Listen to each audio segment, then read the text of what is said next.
What's up, guys? Welcome back to the channel. Here we are with another reaction video. In this one, we have Yogi G, I hope I said that right, as India's next PM. Sai Deepak discusses BJP's future.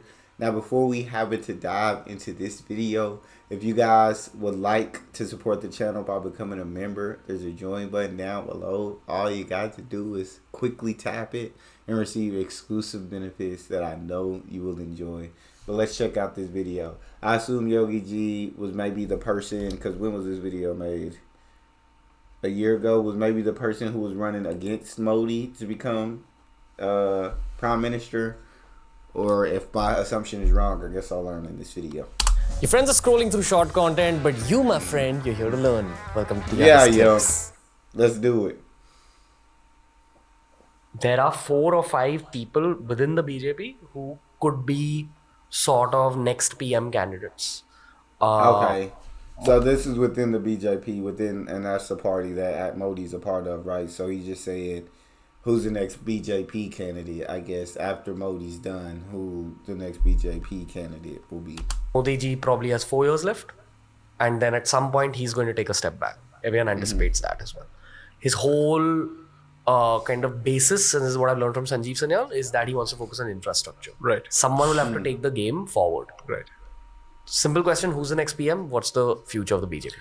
When there is no opposition or quality opposition, the only opposition that can theoretically come from then is from within the society, where the society says we need one more, or from within the existing power structure.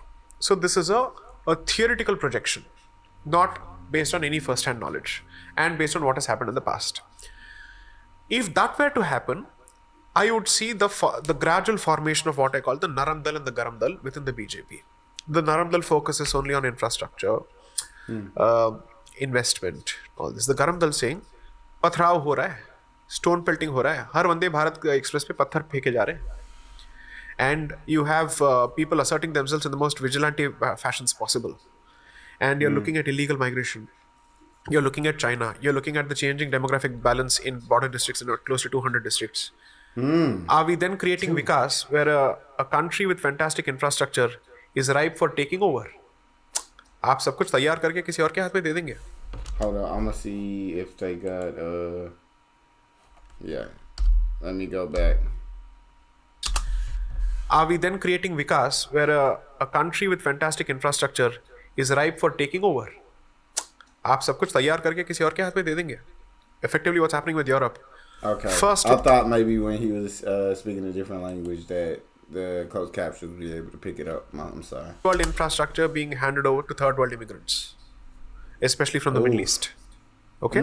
Or even for that matter, from Pakistan specifically. Right? So if you have to look at a situation which you don't want, that situation is Europe. Yeah.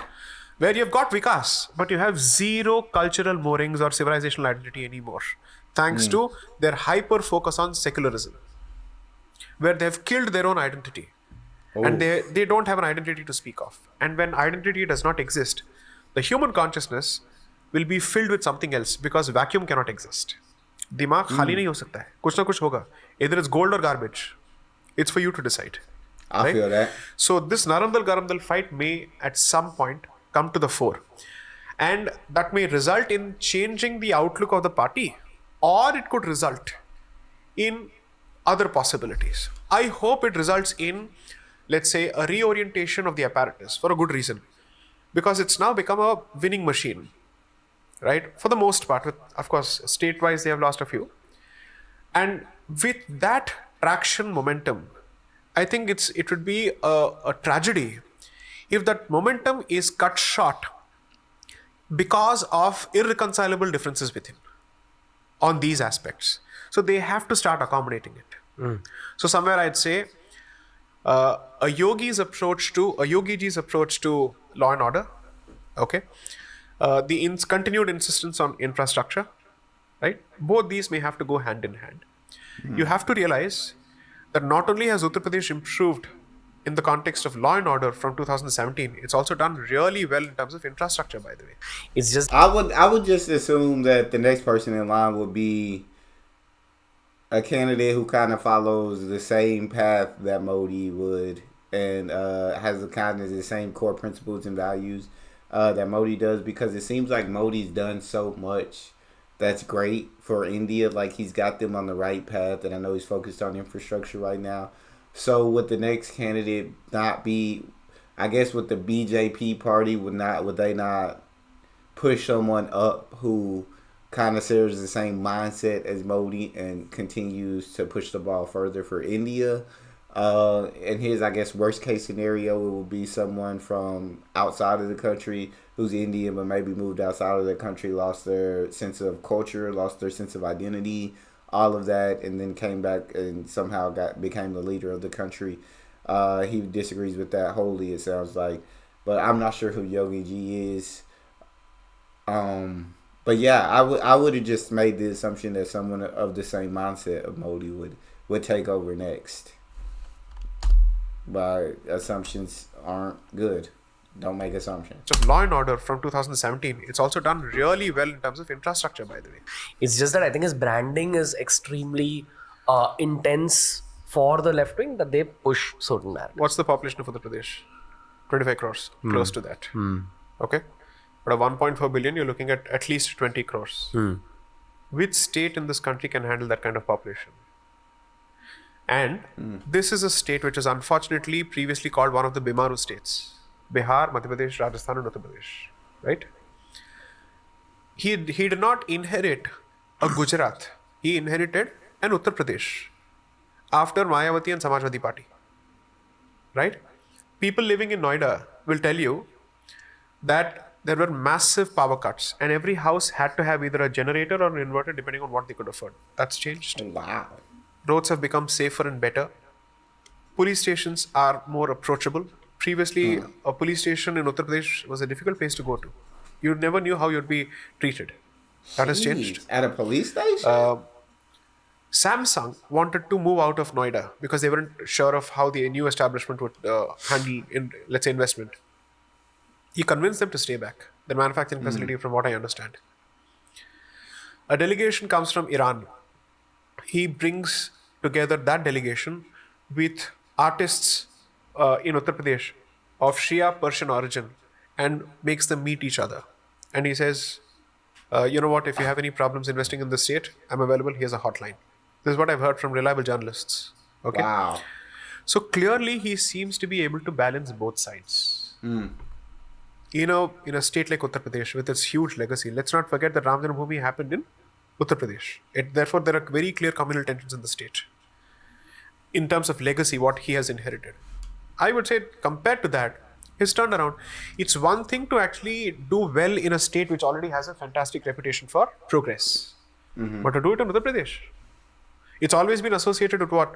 The Badlands of India. Or the cow belt. What a pejorative thing to say about a country that civilizationally has a certain place of worship for cow. To use it as a pejorative, such a cow belt. So when he's talking about all these accomplishments, I believe he's talking about Yogi G, right? That's the candidate that he's talking about. Will he be one of the next candidates when I guess Modi decides to take a step back, when Modi decides to walk away from leading India and walk away from being prime minister? I'm not sure how it works. I know here in America you get 2 terms as a president. Is there an amount of terms you can serve as prime minister in India, or is it just as many times as you get elected? Can y'all break that one down for me? And then Yogi G, it sounds like he's done a lot for the city. I guess he's chief government, or hold up, let me check, because I got some context about this video, and I usually read the context at the beginning of the video, but for some reason I decided not to, and so I'm gonna read it to you guys, the context that I have.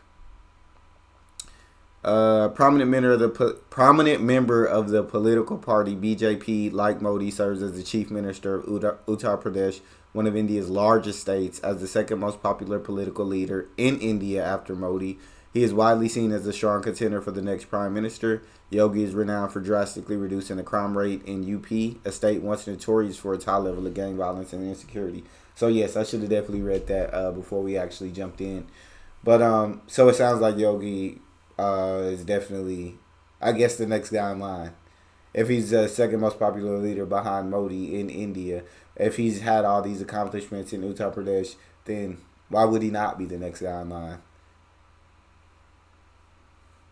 But let's continue to listen to Sai Deepak talk about it. Essentially has a certain place of worship for cow. To use it as a pejorative, it's a cow belt. Hindi Heartland. Right? I'd say that the way of the future is to combine both sides. Infrastructure with a very clear position on law and order. Is he your pick for the next PM? I have no idea because I'd like to see how he goes in terms of his appeal beyond his home territory. Okay. He has to, because you see, there is going to be a Hindi barrier in Tamil Nadu, right? And he also wears the saffron, which I'm very happy about. Okay, I have no problems with it. I'd want to see how that translates to his ability to reach out to people. Then also is the important factor of his ability to handle international optics. Taiyari do level ki hogi. One is pan-India, the second is the global stage. Both. Which could be his weakness. I'm not saying it's a weakness. I'd simply say it's an area because you see, I'm someone who looks at it's a weakness if someone cannot work on it or does not have the ability to actually work on it. But if someone shows the ability to work on something, I'd say it's an area for work. Okay.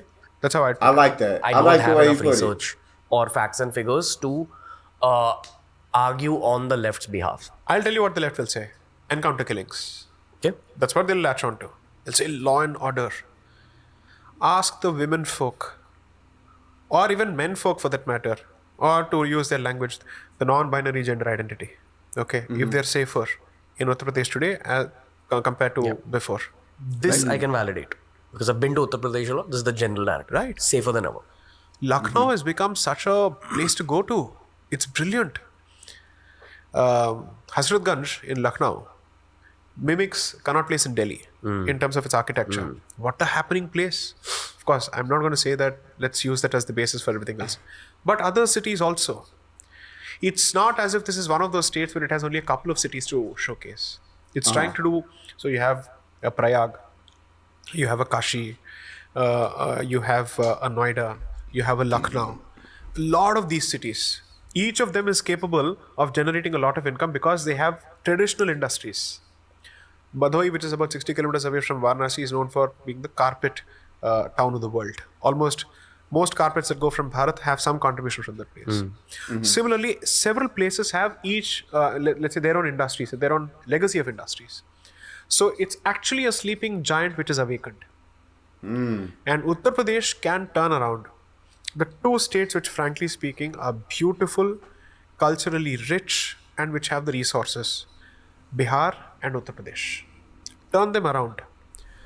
I feel like that's truly incredible, the ability he had to turn around Uttar Pradesh, and where if you were able to ask the citizens in that state that, like, how safe do you feel? It's a lot safer now than it was, I guess, before he became, is it called Chief Minister?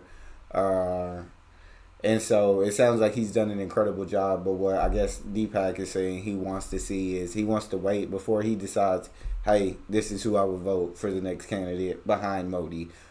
He wants to see, well, how does he handle his appeal outside of Uttar Pradesh, outside the rest of India? How can he reach out to people and I guess get him to see the appeal that he is the next best choice for PM next to Modi? And then outside of that, how does he handle things on the global stage? How does he handle things with the rest of the world is also something that he wants to see. And so I believe that's a fair thing for someone to ask to see, right? Before you choose a leader of an entire country, you want to see how they handle their appeal in that country, but then how they're going to handle being on a global stage, of course, because Modi's done an absolutely fantastic job. And so, but for the moment, I don't know any other, I guess, who else would be strong candidates for the PM. I'm just finding out about Yogi G and learning more about him. There could be other strong candidates in India I just don't know about at the moment. Bharat will see greater strides towards progress on an overall level. One, because of the sheer size and the scale of the populations. I've not had the good fortune of going to Bihar, in fact. But everyone who's been there says, what a green and beautiful state. What is it that Bihar lacks in terms of resources? And let me challenge anyone when they say that Biharis don't have the IQ for it. No, not at all. Bureaucracy, they're fantastic. Engineering, they're bloody good at it. Yeah. It's probably the most high IQ community. Exactly, But they're you need- among the best. You need to go and find that high IQ when you interact with them. If you go to your, let's say, your railway depots, or let's say your IRSME establishment, which is where you manufacture your coaches and you repair, most of them are Biharis. They're bloody good at it. They don't believe in passing off communication skills as knowledge. So their emphasis is not on English, rightly so. They focus on core strengths, manufacturing sector. And IAS, there's a huge Bihar contribution there because they have a legacy contribution there. So these two states, I think, are to watch out for. Madhya Pradesh has turned around the agriculture sector brilliantly. And now it's focusing on industrial policy. Okay, I should know this. I'm the special counsel for the state government of Madhya Pradesh in the Basmati litigation. And I know how they've turned this around. I'm just coming from Indore. I had a lecture last evening at Ujjain. Enlightened students, youngsters, culturally rooted, very proud of their civilizational origins, their religious origins, and eager and keen to perform and show that do not associate Madhya Pradesh with the Chambal Valley of the past. They come with that kind of zeal and ambition. So what is stopping them?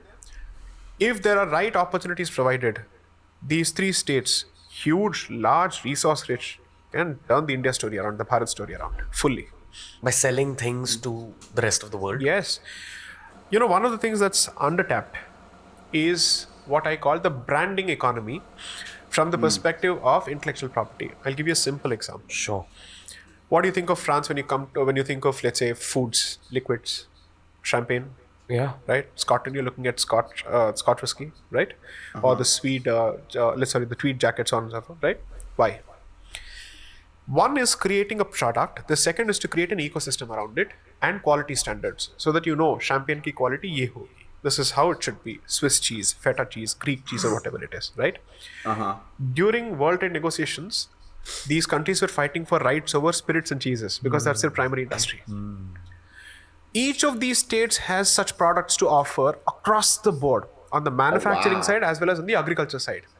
If you were to actually create a brilliant branding economy and quality control economy for each of these things, you are ensuring the local population stays there. What does that do? Stops the local population from running to cities and crowding cities. The local brain drain. Exactly. I feel like that's pretty incredible. I feel like he's just so knowledgeable about everything going on in India and about these situations, and I'm sure he does plenty of research because he talks so confidently about these things. So it sounds like they just, I guess, kind of need to be able to brand themselves very well, and by branding themselves very well, they're going to keep the locals there. He's about to describe more of the benefits of branding, but you see outside of the country with different countries that know how to brand well. He's saying they have that in these three states in India. They have plenty of money, plenty of resources. They can create manufacturing and agriculture brands across these three states. And so, first thing, going to stop people from leaving and overcrowding other cities. And let's let him describe the rest of the benefits. Because then there's so much of stress on the cities and people are leaving the villages. That leads to all kinds of problems. So if you're able to give them enough empowerment and enough enabling metrics which give them incentive to stay back, thrive. When people are watching TV, what are they looking at? Delhi ऐसा होता है, Mumbai ऐसा होता है. अगर वहाँ जाने की जरूरत ना पड़ी, and people say we'll stay here, we'll turn this into a different place altogether. Yeah, that's the trick. And so local branding of the economy and giving it a foothold and let's say the support that the state can is where I think the entire trick is. Madhya Pradesh has started doing it. Yeah. The entrepreneurial perspective here is that I think a bunch of generations have missed out on marketing 101s and branding 101s there. Probably feel this that. new under 16, under 14 generation is They're learning picking the up game. Correct. because Yeah. of Geo, because of YouTube, just Yeah. the internet reaching there. So the Yeah. startup culture has gone to the tier 2 and the tier 3 cities. Yeah. And using their traditional strengths. It's not as if they're suddenly talking about apps. They're talking about startups for their karigari, for their carpets, for let's say whatever they manufacture locally.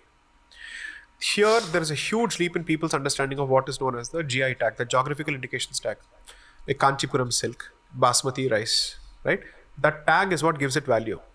If you remove the basmati tag from the rice, it sells at 500 rupees per quintal. If you add it, it's 1500 bucks. That's the difference. That is the importance of I branding. feel that. I would have That's asked you facts. how you actually Hey, that definitely is the importance of branding. He is preaching facts on that one. solve this problem of teaching people branding and marketing, but I think it's happening Right. through the internet. Correct. So it's kind of a function of time. There are rough edges, but they learn. Yeah. Goes to show why Shark Tank India has taken off so much. Right, There's right. actually that much interest in Correct. raising money. I just hope, or at least I wish it weren't as elitist as it is. Shark Tank? Yes. What's your criticism? I think some of the judges could perhaps lower their snobbery. You want to take names? No. Okay. Because names take away attention from the content. Okay. I'm interested in the issue. Okay. I'm saying it's a good idea. You have a great platform. You can actually help build the India story from a startup perspective. Maybe park your elitism aside for a while. I'm not accusing everyone, some. And hope to actually encourage people a bit more, especially those who may not have the grooming skills or the social graces that you expect of them. Yeah. That's it. Yeah. So if you enjoyed this video, make sure you check out this playlist for more videos just like this. It's TR. So I feel where he's coming from. And watching this video, it sounds like India already has at least one strong candidate for the next PM when Modi decides to step down. Like I said, I don't know any other possible candidates there could be for India. But Yogi G has done so much, and I believe I said earlier, the second largest state in India. And if I'm wrong on that, please feel free to correct me. He's done so much on law and order. He's done so much in violence. He's helped turn that state around. People feel a lot safer now.